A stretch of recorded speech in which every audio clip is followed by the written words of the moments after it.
प्रभात प्रिय छात्रों, मैं मनोज कुमार आनंद आप सबों का आपकी अपनी YouTube चैनल शिक्षा दर्शन क्लासेज में स्वागत है। आज मैं आप सबों को क्लास 10 का केमिस्ट्री पढ़ाने वाला हूं। केमिस्ट्री में आज हम लोग सेकंड चैप्टर देखेंगे। सेकंड चैप्टर आपका है अम्ल, भस्म एवं लवण। चलिए हम लोग देखते हैं कि अम्ल क्या है।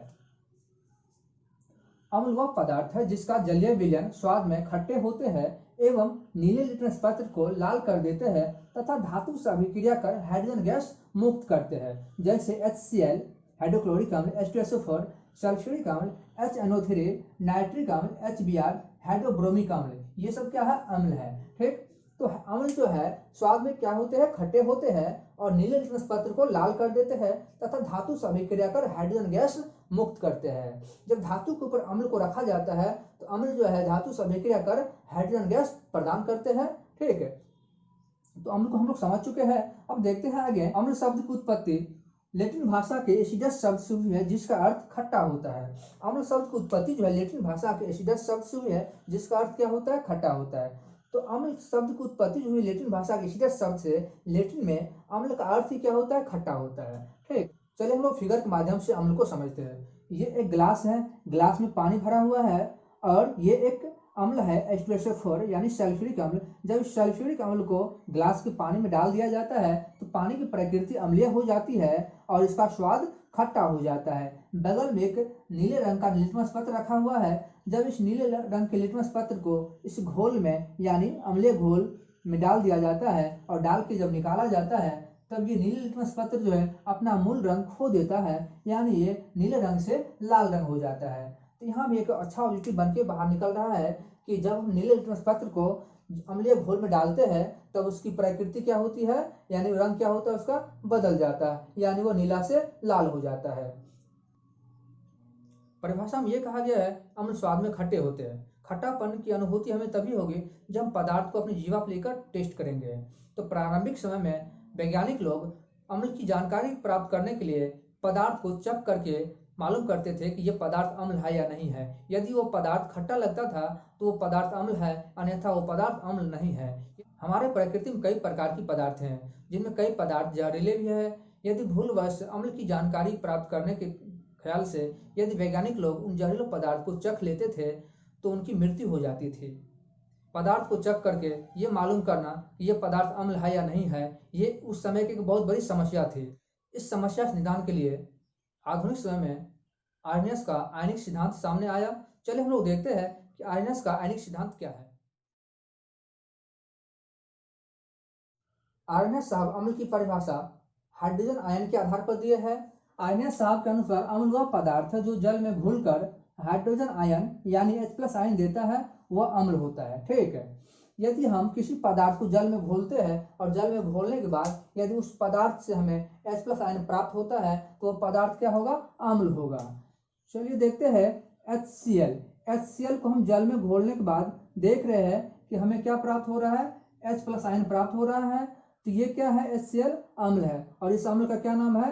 हाइड्रोक्लोरिक अम्ल है। अब नीचे देखते हैं H2SO4। H2SO4 को भी हम जल में डाल देते हैं और जल में डालने के बाद क्या होता है? H+ आयन प्राप्त होता है। तो यानी H2SO4 भी क्या है? अम्ल है और इस अम्ल का क्या नाम है? सल्फ्यूरिक अम्ल है। अब देखिए नीचे देखते हैं HNO3। HNO3 को भी हम जल में डालते हैं और जल में डालने के बाद हम देख रहे हैं इससे हमको H+ आयन प्राप्त होता है और H+ आयन प्राप्त होने के कारण HNO3 क्या है? अम्ल है और इस अम्ल का क्या नाम है? नाइट्रिक अम्ल नाम है। उम्मीद करता हूँ कि आर्यनस का आयनिक सिद्धांत आपको समझ में आ गया होगा। चलिए अब हम लोग देखते हैं कि अम्ल कितने प्रकार के होते हैं, अम्ल के कौन कौन से प्रकार हैं। अम्ल के प्रकार, अम्ल दो प्रकार के होते हैं। पहला ऑक्सी अम्ल, वे अम्ल जिसमें हाइड्रोजन एवं ऑक्सीजन दोनों उपस्थित होते हैं उसे ऑक्सी अम्ल कहते हैं, जैसे H2SO4 सल्फ्यूरिक अम्ल। तो सल्फ्यूरिक अम्ल हम देख रहे हैं हाइड्रोजन भी है और ऑक्सीजन भी है। इसमें क्या है? हाइड्रोजन ऑक्सीजन दोनों है, इसलिए सल्फ्यूरिक अम्ल क्या होगा? ऑक्सी अम्ल का उदाहरण हो जाएगा। अब देखिए फास्फोरिक अम्ल H3NO3, ये क्या है? फास्फोरिक अम्ल है और ये किस अम्ल का उदाहरण है? तो ऑक्सी अम्ल का उदाहरण है। क्योंकि परिभाषा के अनुसार ऑक्सी अम्ल कहता है कि वे अम्ल जिसमें हाइड्रोजन और ऑक्सीजन दोनों उपस्थित है वे अम्ल क्या होगा? ऑक्सी अम्ल होगा। तो आप देख रहे हैं फास्फोरिक अम्ल में जो है हाइड्रोजन और ऑक्सीजन दोनों उपस्थित है, इसलिए ये क्या हो जाएगा? आपका ऑक्सी अम्ल हो जाएगा। HNO3 इसमें भी क्या है, हाइड्रोजन है और ऑक्सीजन है। ये नाइट्रिक अम्ल है, या नाइट्रिक अम्ल भी क्या होगा आपका, ऑक्सी अम्ल हो जाएगा। HNO2 नाइट्रस अम्ल, ये नाइट्रस अम्ल है HNO2, H है और O है, यानी ऑक्सीजन और हाइड्रोजन दोनों उपस्थित है, इसलिए नाइट्रस अम्ल भी क्या होगा, ऑक्सी अम्ल का उदाहरण होगा। चलिए हम लोग देखते हैं सेकेंड अम्ल। सेकेंड अम्ल क्या है, हाइड्रा अम्ल है। हाइड्रा अम्ल वे अम्ल जिसमें हाइड्रोजन होते हैं लेकिन ऑक्सीजन नहीं होते हैं। इसमें क्या नहीं होते हैं, तो ऑक्सीजन नहीं होते हैं, हाइड्रोजन होते हैं लेकिन ऑक्सीजन नहीं होते हैं, उसे हम क्या कहते हैं, हाइड्रा अम्ल कहते हैं। जैसे HCl हाइड्रोक्लोरिक अम्ल, इसमें आप देख रहे हैं H तो है लेकिन O नहीं है, ये HCl क्या है, हाइड्रोक्लोरिक अम्ल है, और ये हाइड्रा अम्ल का उदाहरण है, इसको आप याद रखिएगा। HBr हाइड्रोब्रोमिक अम्ल, इसमें आप देख रहे हैं H है लेकिन O नहीं है, तो हाइड्रोब्रोमिक अम्ल क्या है, हाइड्रा अम्ल का उदाहरण है। HI हाइड्रो आयनिक अम्ल, HI यानी हाइड्रो आयनिक अम्ल, कहने का मतलब इसमें आप H देख रहे हैं लेकिन ऑक्सीजन नहीं है, तो HI भी क्या है, हाइड्रा अम्ल का उदाहरण है।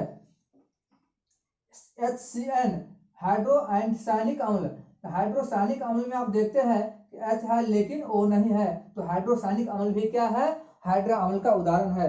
तो हम इस तरह से दोनों अम्ल को देख लिए हैं। दोनों अम्ल में थोड़ा अंतर है। ऑक्सी अम्ल में हम देखते हैं कि ऑक्सी अम्ल में हाइड्रोजन और ऑक्सीजन दोनों मौजूद होते हैं, जबकि हाइड्रा अम्ल में केवल हाइड्रोजन मौजूद होते हैं।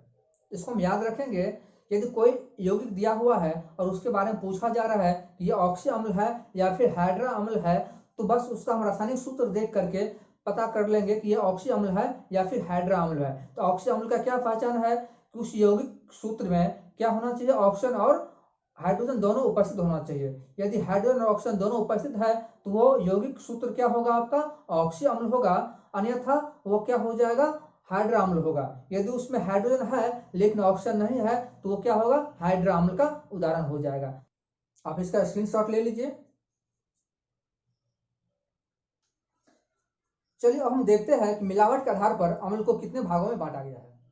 मिलावट के आधार पर अम्ल के प्रकार। मिलावट के आधार पर अम्ल दो प्रकार के होते हैं। तो मिलावट के आधार पर अम्ल कितने प्रकार के होते हैं, दो प्रकार के होते हैं। पहला है सांद्र अम्ल, पहला क्या है, सांद्र अम्ल है। दूसरा क्या है, तनु अम्ल। चलिए हम लोग देखते हैं सांद्र अम्ल को। तो वह अम्लीय घोल जिसमें अम्ल की मात्रा अधिक हो तथा जल की मात्रा कम हो उसे हम सांद्र अम्ल कहते हैं। वह घोल जिसमें अम्ल अधिक होगा और जल की मात्रा क्या होगा, अम्ल से कम होगा, तो उस घोल को हम क्या कहेंगे, सांद्र अम्ल कहेंगे। तनु अम्ल को देखते हैं। तनु अम्ल वह अम्लीय घोल जिसमें अम्ल की मात्रा कम हो तथा जल की मात्रा अधिक हो उसे हम तनु अम्ल कहते हैं। तो तनु अम्ल क्या है कि वह अम्लीय घोल जिसमें अम्ल की मात्रा कम होती है और जल की मात्रा अधिक होती है उसे हम क्या कहते हैं, तनु घोल अम्ल कहते हैं, उसे हम क्या कहते हैं, तनु अम्ल कहते हैं। तो सांद्र अम्ल और तनु अम्ल दोनों एक दूसरे के अपोजिट होते हैं। सांद्र अम्ल में हम देखें कि उसमें अम्ल की मात्रा अधिक होती है और जल की मात्रा कम होती है, जबकि तनु अम्ल में हम देख रहे हैं कि इसमें अम्ल की मात्रा कम होती है और जल की मात्रा अधिक होती है।